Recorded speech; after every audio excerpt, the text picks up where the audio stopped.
What is statics. Statics से हम लोग स्टार्ट करते हैं। What is statics. स्टैटिक्स यानी संख्यांकी क्या है। संख्यांकी क्या है, तो हम बोल सकते हैं we can say, we can speak statics. Statics is a branch of mathematics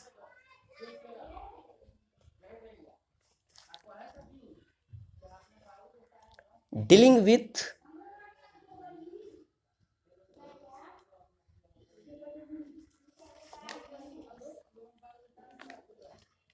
data collection,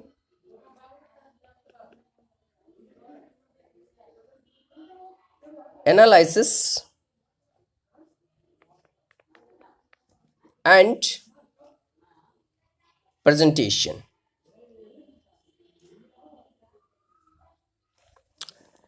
इसको हम हिंदी में भी बोल सकते हैं कि संख्यांकी गणित की वह शाखा है जिसमें हम आंकड़ा को संग्रह कर सकते हैं, उसका विश्लेषण करते हैं और उसको प्रस्तुत करते हैं। तो हिंदी में भी लिख सकते हैं कि संख्यांकी गणित की वह शाखा है, वह शाखा है जिसमें आंकड़ा को संग्रह और विश्लेषण और प्रस्तुत कर सकते हैं या प्रस्तुत करते हैं। We have already learned in previous classes, that is 9th classes। 9th classes में आप लोग पहले ही पढ़ चुके हैं कि लाइक जो आपका डाटा है उसको कैसे हम वर्गीकरण करेंगे, कैसे क्लासिफिकेशन करेंगे, तो आप लोग वो पढ़ चुके हैं। अब हम उसी का एक्सटेंड फॉर्म यानी उसका स्टैंडर्ड फॉर्म जो है हम लोग आगे पढ़ेंगे। आगे क्या पढ़ना है, तो अब इसके अंतर्गत इसी के इंटरनल पार्ट है मीन। दूसरा है what is mean. What is mean. Mean actually है क्या, जिसको हम लोग बोलते हैं माध्य। माध्य क्या है। संख्यांकी, यहां ऊपर लिख दीजिए संख्यांकी क्या है। संख्यांकी क्या है। ऑलरेडी आप माध्य जो है वो जानते हैं कि माध्य जो होता है वह एवरेज का एक फॉर्म होता है। तो we can write mean is a simply method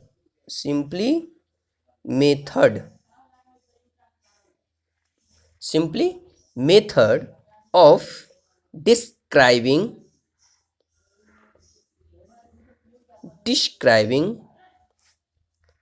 the average of the sample। यानी ये औसत का क्या है ना, ये औसत का ही एक नमूना इसको बोल सकते हैं आप। बिकॉज क्योंकि माध्य जो होता है, मीन जो होता है, वह औसत जो आपका समानांतर माध्य जो होता है, तो उसको तो आप औसत के फॉर्म से भी आप निकाल सकते हैं। जैसे लाइक एज मीन माध्य। माध्य बराबर होता है कि आप टोटल इसको आप कर सकते हैं कैसे कि सम ऑफ टर्म्स और number of terms, number of terms. तो आप इजीली तरीके से इसको समझ सकते हैं कि सभी संख्या का योग भी ये औसत के भी रूप में हो सकता है। औसत में हमने 6-7 क्लास में पढ़ा है कि यू हैव ऑलरेडी स्टडीड सभी संख्याओं का योग बट्टा उनकी संख्या कितनी है वो हम डिवाइडेड कर देंगे। ठीक है, sum of all numbers and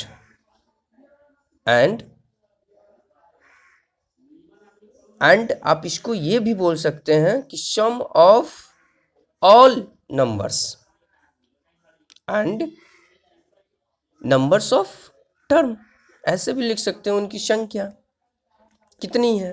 तो आप डिवाइड कर सकते हैं, divided by number of terms, उसके टर्म्स कितनी है तो आप ये लिख सकते हैं। अब जैसे आपको अब इसके मेथड पे जैसे 2020 का जो है वो आया हुआ है, क्वेश्चन है, ये आप देख सकते हैं, वी कैन सी, आप देख सकते हैं ये 2020 का है, एनुअल है। तो इसमें आपका क्वेश्चन पूछे हुआ है कि कैसे पूछा हुआ है वो मैं बता देता हूँ कि जस्ट आपका देखिए कि ये 35 देख पा रहे हैं, 14x1, 4, x, 5 तथा 12 का माध्य 7 है, तो x का मान क्या होगा। आप इसको आप इजीली तरीके से आप सॉल्व कर सकते हैं क्योंकि ये सिंपल आपका डाटा है और डाटा में जो है आप इसको सिंपली तरीके से आप इसको फाइंड कर सकते हैं, निकाल सकते हैं। तो जैसे लाइक एज 1, 4, x, 5 तथा 12 का माध्य 7 है, तो x का मान। अब जैसे मान लीजिए सीबीएसई के अगर बच्चे होंगे तो सीबीएसई के बच्चे होंगे तो यदि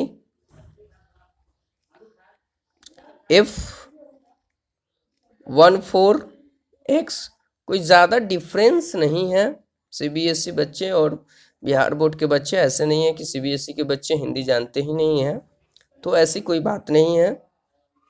x इफ 14x और यहाँ पे क्वेश्चन है आपका 5 है, 5 दे दीजिए तथा यानी एंड 12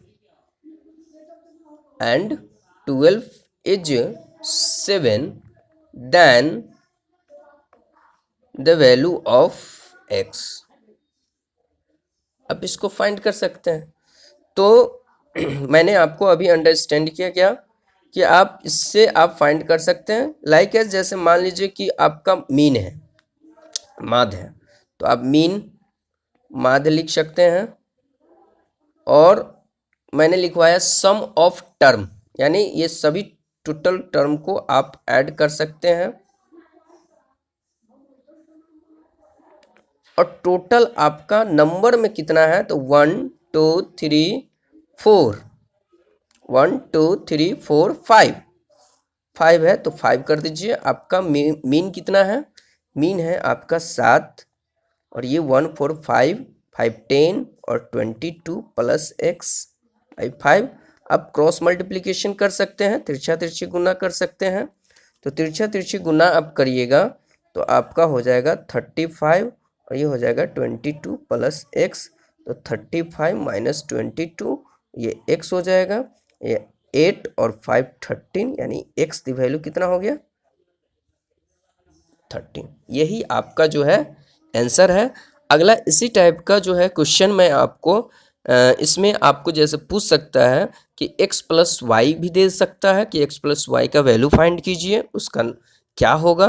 तो ये हम आपको कल बताएंगे और इसी तरीके से जो है आपको सीरीज बनता जाएगा। धीरे धीरे आप इससे सीख सकते हैं, पढ़ सकते हैं। Thank you so much. for watching this video.